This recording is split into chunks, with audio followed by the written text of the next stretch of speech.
Meta mistoqsi minn One News l-erba' dwar l-attakk insensanti li l-kap de facto tal-Partit Nazzjonalista Kerry L'Aquilina għamel fuq l-Speaker Angelo Farrugia, id-Deputat Nazzjonalista Albert Buttigieg ma kkundannax l-aġir ta' Kerry L'Aquilina fil-Parlament. Iżda sorsi għallunna li Buttigieg xejn mu impressjonat bl-aġir ta' Kerry L'Aquilina, tant li għażel li ma joħroġ u biex jiddefendih. Esponent nazzjonalista qal il-One News li bejn Aquilina u Buttigieg teżisti qasma kif mhumiex mill-istess fazzjoni u jikkontestaw l-istess distrett. Buttigieg kien ġie elett f'by-election f'Ottubru tal-2022 ftit xhur wara l-elezzjoni ġenerali.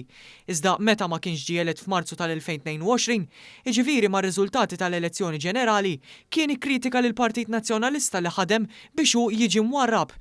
L-istess sorsi qalu lil One News li fost dawk viċin Bernard Grech li jiddeċiedu li ma kandidati jiġu mbuttati u li ma le biex jibqgħu l-art hemm il-kap de facto Kerry L'Aquilina. Intqal li minħabba li Kerry L'Aquilina u Albert Buttigieg jikkontestaw l-istess distrett, l-eks-sindku ta' San Ġiljan xejn ma sab imbottaturi mill-istess Aquilina.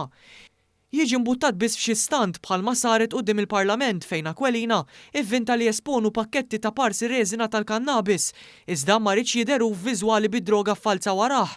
Bħal diversi drabi tefa' l-ġebla u ħeba idu. Fejn ma riġ viżwal tiegħu bid-droga falsa waraħ, tefa' żewġ deputati mid-distretti li jkontestaw lil Albert Buttigieg u Graziella Attard Previ. Dawn aċċettaw l-istedina iżda l-esponent nazzjonalista qal li t-tnejn mhux komdi li jiddefendu lil Kerry L'Aquilina. Attard Previ magħrufa li tipprova tintoġob ma' kull fazzjoni fih dan il-Partit Nazzjonalista inkluż dik estremista, waqt li Buttigieg iddikjara hu stess li l-PN ma xtaqux jiġi elett.